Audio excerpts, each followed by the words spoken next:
Plan International Uganda, the lead implementer of the 5-year project aimed at ending teenage pregnancy, child early and forced marriage in Pakwash, Nebi, Zombo and Ajumani districts, was able to organize a regional dialogue held on December 3, 2021 at Gulf Hotel grounds in Nebi town in Nebi district. The dialogue was able to bring together civil society organizations, members of parliament, religious leaders, cultural leaders and local government leaders are from the 4 districts on the theme Girls Get Equal in School, Ending Teenage Pregnancy and Child Early Forced Marriage through Education, dubbed Pir Anyim Maber to forge a way forward to ending the vice in the region. Purpose for this meeting today, making sure that the local government, the religious leaders, the cultural institutions, the civil society could pick their pie out of this chapter and commit to what they can do towards ending teenage pregnancies and child marriage.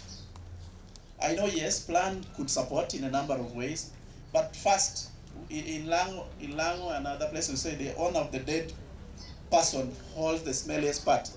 If you could first hold that, the smelliest part, we will help you with the legs. And you know the head rots faster.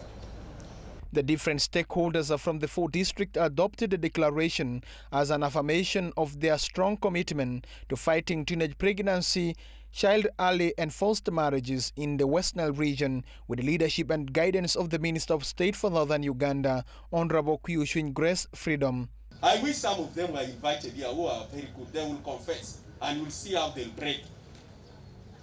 For us in Nebi, we made commitment that every week all facilities must have adolescent-friendly services. Also with RDC, we have agreed that we shall name and shame those ones, especially who are matured enough and going for young girls. And we are looking for some very influential people who are rich or well-positioned like me.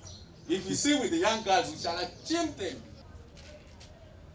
So, my point is actually to commit, receive of the position of the government, and also receive this report and just commit ourselves absolutely to swing into action and further allude that this is something that was long awaited. We expected it yesterday. And the position of government. And with CSOs, we have integrating activities into the fight against ending child marriage and teenage pregnancies. That is, different CSOs have different thematic areas that they are working around. So as we are moving out in the field there, we intend to at least tackle something to do with child marriages and teenage pregnancies for those who do not have that component in their work. Thank you. We, the worthy traditional leaders of Kerala, understand our roles and duties. We therefore recommit to the 2015 pronouncement that was made by the King. That was on the 14th July 2015. April 2015. And they said this: we commit that we shall ensure there's access of food to these pre-age girls. They must have nutritious food like eggs, chicken, and provide the homes. So as they're also pregnant, they have to make sure they eat very well. So I think food forms a very basic part of the child growth, even if now that he's pregnant, must be given good nutrition. As religious leaders, we are committed to advocate and speak and promote respect for children's right and dignity. There is need for appropriate sex education through religious education. As much as we are talking about sex education, but how appropriate is it? Promotion of awareness and education through presence and availability of religious leaders in families, which is a sign of inspiration and commitment to those who may be faltering to combat teenage pregnancies.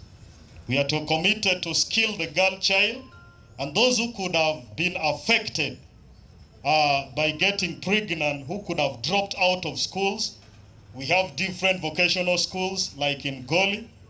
There is those at Angal and in other places so that they can be skilled. There is also provision of psychosocial support and also counseling. Under education, training of education key holders in sexuality, in sexual education. So it is also important to have the key stakeholders, head teachers, and all the team players to be trained on how to handle the children, teenage, pregnancy, and early marriage. Helping the children. So one of our commitments is to sensitize the public about these laws and create awareness about the different procedures of reporting. People don't know how to report cases. Some people take time. A defilement happens today, someone comes after a month to report a case. Says on such and such a day, my girl was defiled. So for me who is going to investigate, 30 days is a long time. And you find that most of the time, these people have already, within those 30 days, they have been trying to negotiate behind the law. Then when they have failed to negotiate, when they have failed to come to a logical conclusion, that's when they come to police now. So that hinders the way we are going to investigate that case and how we shall be prosecuting it. We also commit professionalism in handling the cases that have been reported at police. SRDCs, I think in this region, in Navy, we have a radio. I think 1 or 2. We have 3. In Zombo, we have 2. We have 1. And in Pakwach, we have 1. Where I came from, we had 3. And I would make sure that every Saturdays, we have 2 hours in one of them, together with the police. The police will be talking their own things, but the issue of girl-child pregnancy is in my blood. And for us, as RDCs, we don't need to recommit ourselves. Madam Minister, you have committed us. Ours is a directive. Mugu sawa, mugu sawa. Mugu pande, mugu pande. If you are given a directive, you put it here, you are running with it. Yes, sir. Ours is offended, finish. So the issue we don't need to put our commitment. The commitment is already there, and we have already started. Those who have been with me, even when we are talking about COVID, we must talk about the girl child. The State Minister for Northern Uganda, who was the chief guest during the function, pledges to support the implementation of the national campaign against defilement, early marriages and failed parenthood launched by Her Excellency, the Vice President, on the same date at Kololo Ceremonial Ground. Campaign period. So the expected outcome of this campaign is 1, to increase awareness of social, economic and health challenges associated with defilement, early marriages and teenage pregnancy. And 2, prosecute perpetrators of defilement and early marriages in accordance with the law. Persecute, and I think the arm is there.